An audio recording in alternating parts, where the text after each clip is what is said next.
Muy bien, vamos a responder a la pregunta ¿cómo describir el comportamiento de los gases ideales? Con un enfoque conceptual.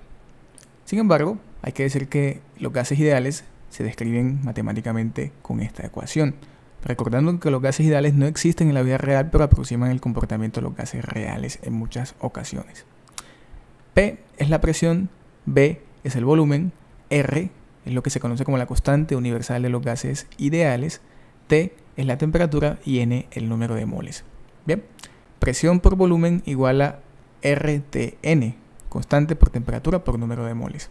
Una forma muy sencilla de aprendernos esta ecuación es anotarla: presión por volumen igual a RTN, y agregarle aquí, vamos a agregarle la A, la O, la A y la U.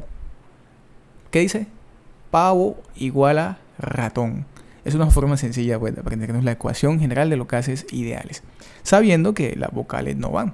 Presión por volumen igual a RTN. ¿Ok? Ahora, N es el número de moles y vamos a pensar cada una de estas variables en términos microscópicos. ¿Cómo así? Pues el número de moles en términos de partículas, en términos microscópicos, se relacionan con qué tantas partículas hay en ese recipiente que contiene el gas. En este caso tenemos un recipiente 1 y un recipiente 2. Mi pregunta es, ¿dónde hay más moles? ¿En 1 o en 2? Habrá más moles en 2. ¿Por qué? Porque las moles se relacionan con qué tantas partículas hay. Y contamos en 1 hay 1, 2, 3, 4, 5 y 6 partículas. En 2 hay más de 6 partículas. Entonces decimos que N1 comparado con N2 es más pequeño. El puntico para el más pequeño y abre para el más grande. La punta para el más pequeño y abre para el más grande. ¿Okay? N1 menor que N2. Conclusión, número de moles se relaciona con qué tantas partículas hay. Aquí en 2, como hay más partículas, decimos que hay más moles. ¿Okay? Bien. El volumen se relaciona con qué tan grande es el recipiente que tienen las partículas o que contiene esas partículas. ¿Cuál es más grande? ¿El 1 o el 2? ¿El vaso 1 o el vaso 2? El 1, ¿cierto? Entonces decimos que volumen 1 es mayor que el volumen 2. La puntica con el más pequeño, con el menor y abre para el más grande. Volumen 1 mayor que volumen 2. Aquí se observa que hay más espacio, por lo tanto hay más volumen que en 2.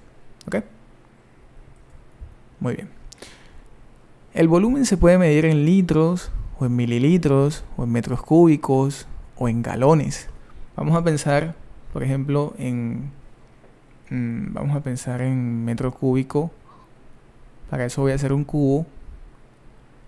Y ese cubo, digamos que tiene así a lo largo 1 metro. A lo ancho tiene 1 metro también. Y a lo alto mide 1 metro. 1 por 1 por 1 da 1. Metro por metro por metro, metro multiplicado 3 veces, da metro a la 3, o metro cúbico. En este cubo de 1 por 1 por 1 caben 1000 litros. ¿Ya? Dicho de otra forma, 1 metro cúbico equivale a 1000 litros. Si pensamos no en metros, sino en centímetros, entonces ya será un cubo mucho más pequeñito. Un cubo que tiene a lo largo 1 centímetro nada más, a lo ancho 1 centímetro y a lo alto 1 centímetro. Entonces aquí ya no tendremos 1 metro cúbico, sino 1 centímetro cúbico. Y este centímetro cúbico, en este cubo de 1 por 1 por 1 centímetros, cabe 1 mililitro. ¿Sí?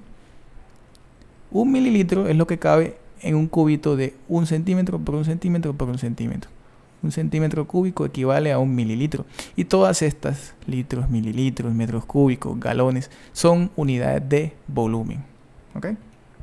Tengámoslo en cuenta, el volumen nos habla el volumen de qué tan grande es el recipiente que contiene el gas.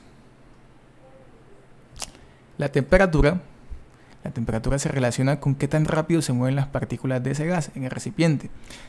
Aquí vemos que el recipiente 1 y el recipiente 2 tienen el mismo volumen, también tienen el mismo número de partículas. Hay 6 partículas en cada uno de los recipientes. Sin embargo, en el 2 tenemos una llama. esa llama hace que aumente la temperatura. O sea, en 2 hay más temperatura que en 1. Y como hay más temperatura, las partículas se mueven más rápido. Aquí en este recipiente las partículas van a tener mayor rapidez porque hay más temperatura, comparando con 1, donde se mueven con menos rapidez. Entonces decimos que temperatura 1 comparado con temperatura 2 es más pequeña, ¿ok? Porque aquí tenemos menos llama. De hecho, la llama está acá en 2. El puntico para el más pequeño y abre para el más grande. Temperatura 1 menor que temperatura 2. ¿Ok? Bien. Ahora, vamos a ver que la unidad de temperatura es el Kelvin.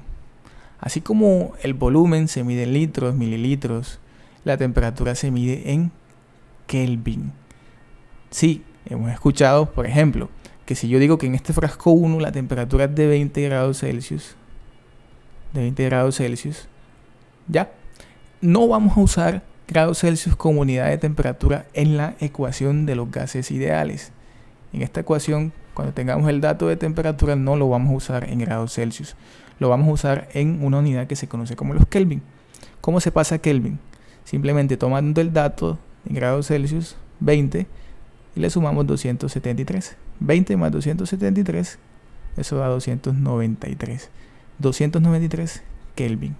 Aquí tenemos entonces el dato de temperatura en Kelvin. Y en Kelvin es que se mete en la ecuación general de los gases ideales. Tengan mucho cuidado con esto. Aquí no vamos a ingresar o a meter el dato en grados Celsius, sino en Kelvin. ¿Ok? El dato en Kelvin. Tal como dice acá, la temperatura en Kelvin se obtiene sumándole a la temperatura en grados Celsius, 273. La temperatura en Kelvin se obtiene sumándole a la temperatura en grados Celsius, 273. ¿Ok? Listo. Hablemos de presión. La presión se relaciona con qué tanto chocan las partículas con las paredes del recipiente, qué tanto chocan con la tapa aquí arriba, aquí lateral, aquí abajito, qué tanto chocan las partículas. Y para eso me gusta a mí mostrar la temperatura también. O sea, aquí en 2 vemos que hay más llama, por lo tanto hay más temperatura que en 1. También dándonos cuenta que tenemos el mismo volumen en 1 y en 2 y el mismo número de partículas. En 1 tenemos 2, 3, 4, 5, 6 y en 2 también tenemos las mismas 6 partículas. Pero como acá en 2 hay más temperatura, aquí viene mi pregunta. ¿Dónde hay más presión? ¿En 2 o en 1? Pues tenemos más presión en 2. ¿Por qué? Porque como hay más temperatura, las partículas se mueven más rápidamente. Al moverse más rápidamente, van a chocar con mucha más frecuencia, van a chocar más veces con las paredes del recipiente. Y el número de choques de las partículas con las paredes o con las tapas de ese recipiente se relaciona con la presión. En 2 va a haber más presión que en 1. ¿Ok? Muy bien. Algunas equivalencias de presión las tenemos por acá. Atmósferas. Una atmósfera es igual a 101.325 pascales. Una atmósfera a su vez es igual a 14,7 psi. Una atmósfera es igual a 760 milímetros de mercurio. Hg es el símbolo de mercurio, el elemento químico. ¿Okay? Una atmósfera es la presión que se siente al nivel del mar. Tengamos esto muy en cuenta, por eso también es que se usa mucho atmósferas. Ahora, la constante universal de los gases ideales tiene este valor 0,0082 atmósferas por litro sobre mol Kelvin, o este valor en otras unidades 8,314 pascal por metro cúbico sobre mol Kelvin. Sobre la constante y estas unidades podemos hablar en otro video. De momento me gustaría que nos aprendamos este dato. R es igual a 0,0082 atmósferas por litro sobre mol Kelvin. Este primero y después este. Como digo, ya luego analizamos la ecuación de los gases ideales, las unidades de esta constante, cómo cambiar entre las unidades, pero sepamos que su valor es constante y vamos a aprendernos este por lo pronto. ¿Ok?